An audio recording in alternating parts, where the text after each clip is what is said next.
You think seeing them again will feel like closure. It won't. The second a narcissistic person spots you after a long time of no contact, their mind usually does not go to healing, regret, or peace. It goes somewhere colder, faster, more calculating. One question rises almost at once. Do I still affect this person? Do I still matter here? Do I still have access? And what happens next can be so quick, so subtle, that if you are not ready for it, you may miss the whole thing while feeling its impact all day.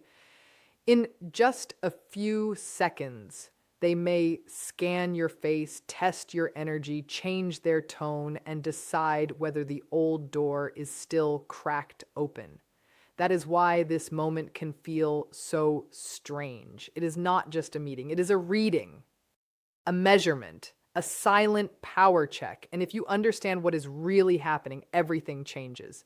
You stop taking their behavior personally. You stop searching their face for truth. You stop mistaking strategy for love. Stay with this because the pattern becomes clearer the deeper you look. And by the end, you will understand why one small, calm response from you can break a cycle they hoped would still be alive. The first thing that often happens is an instant emotional scan. It is quick, almost automatic. While it may look like a simple glance, there is usually much more going on under the surface. They are not looking at you with soft reflection. They are studying you.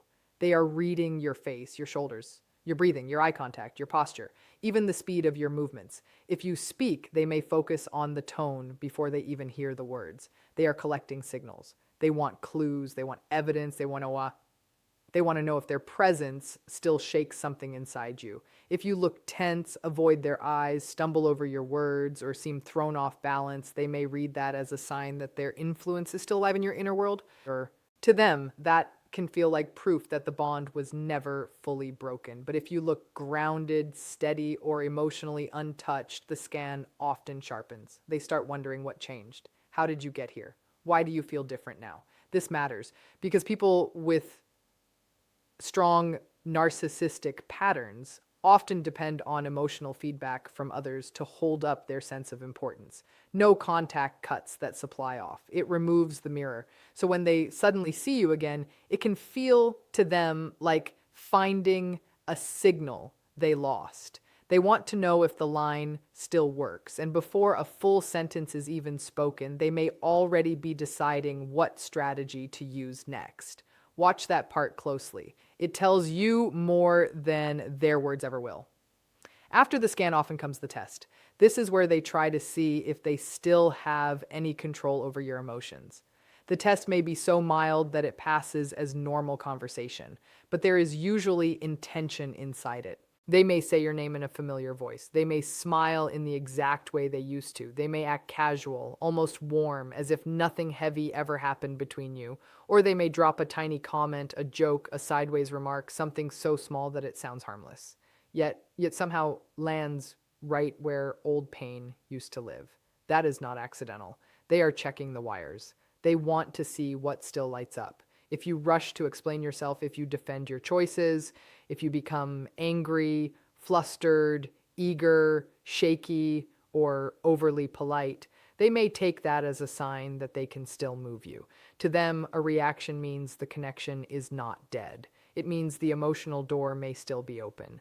But if you stay calm, simple, and hard to pull, the old rhythm breaks. They may look confused for a second. They may go quieter. They may push harder. This is why these moments can feel charged even when almost nothing is said. The real exchange is happening underneath the words. It is in your nervous system. It is in their search for proof. And if you have ever walked away from a brief encounter feeling strangely drained, even though the conversation seemed small, this is often why. They were not only speaking to you, they were testing whether the old emotional pattern could still be switched back on. Keep listening, because the next move they make is one of the most disorienting of all. Very often they move into what looks like normal behavior. The strange performance where they act as if nothing ever happened. No hurt, no betrayal, no chaos, no damage.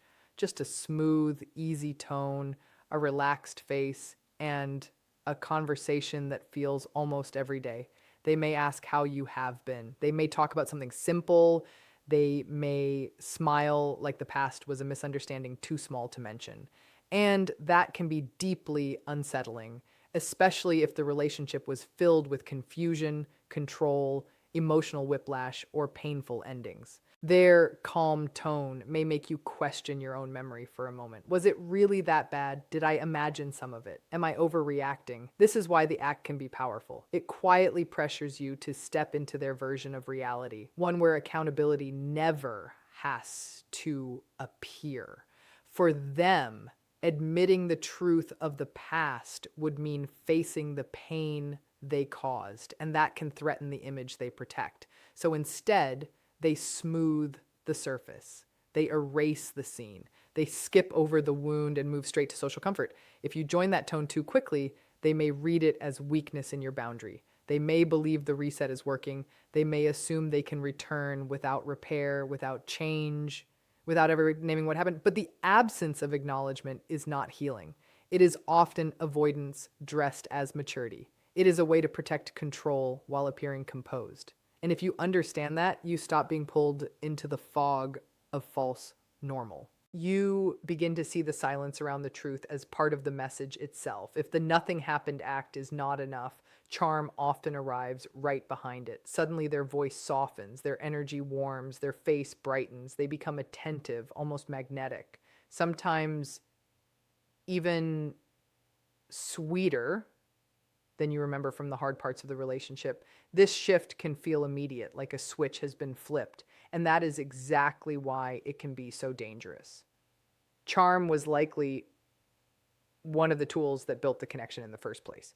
It may have been what made you feel seen, special, chosen, understood. So when distance has grown and your boundaries are stronger, they may return to that old method because it worked before. A compliment may appear.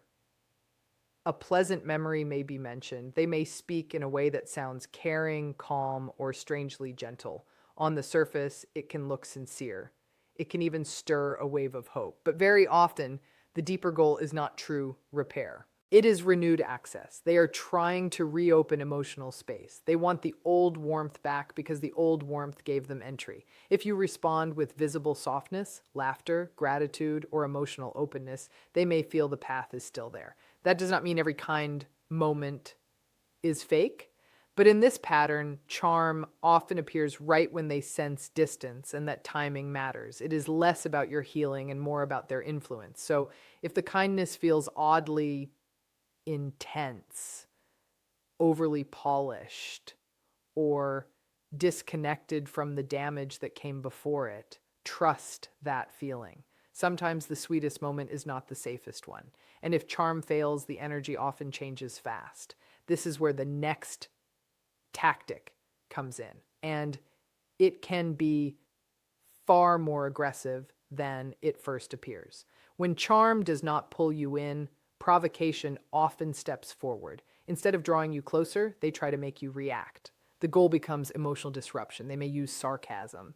They may bring up something old in a dismissive tone. They may make a small cutting remark about your choices, your life, your timing, your boundaries, or the way you seem now. Sometimes it is not even the words. It can be a smirk, a cold laugh, a look that suggests you are dramatic, weak, or somehow foolish for keeping distance.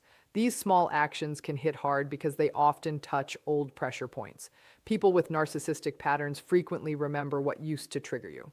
They know what once made you explain yourself, what once made you cry, what once made you angry, what once made you chase clarity. So they may tap exactly there, just enough to see whether the old response still rises. If it does, they gain something from it. Not necessarily love, not peace, just proof. Proof that they can still disturb your center. Proof that they still matter enough to move your emotions. And for them, negative attention can work almost as well as positive attention. The feeling does not have to be warm, it only has to exist. This is why staying calm is so powerful. Not because you are pretending, not because you feel nothing, but because you are refusing to hand over the emotional reaction they came to collect. That can stop the pattern in its tracks. And when provocation gets no fuel, you may notice a flicker of irritation, boredom, or discomfort in them because the old machine is no longer producing the result they expected. At the same time, a quiet comparison is often happening inside them. While speaking to you, or even before speaking, they may begin measuring your life without them. This process is silent, but it can shape everything that follows. They look at how you carry yourself. They notice your energy. They study whether you seem settled, confident, distracted, tired, nervous, stronger, or more at peace. Even tiny details can become meaning. If you look emotionally steady, healthy, well put together, or simply harder to reach, that may challenge an idea they secretly held onto. The idea that you would remain broken without them, or that your happiness depended on their presence. Seeing you survive, grow, or even just remain composed can threaten that belief. It can force a painful realization that you did not need them in the way they wanted to believe.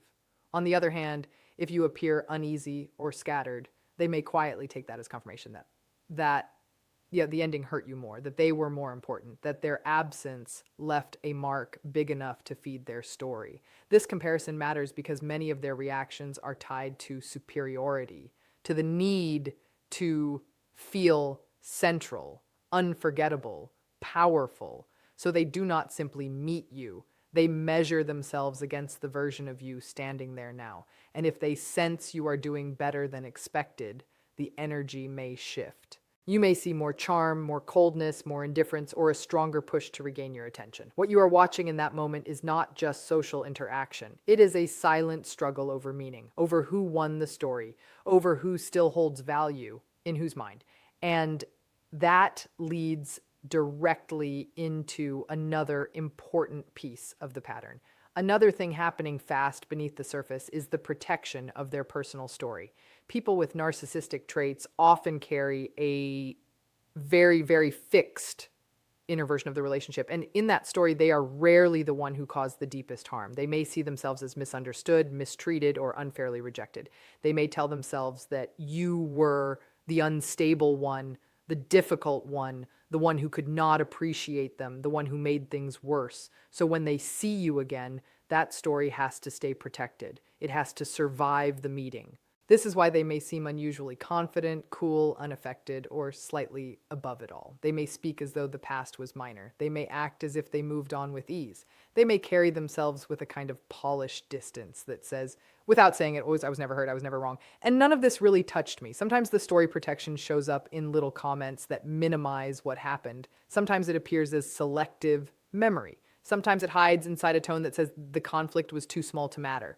But the purpose is the same. If they admitted the true history, they would have to face responsibility, regret, or shame. And that can feel deeply threatening to the identity they are trying to hold together. So the performance continues. They protect the image. They defend the script in their head. And this is why arguing with them in that moment often goes nowhere. You are not just talking to a person. You are speaking to a self-protective narrative built to avoid collapse. The more you understand that, the less you chase honesty from someone whose first loyalty may be to the story that keeps them feeling safe.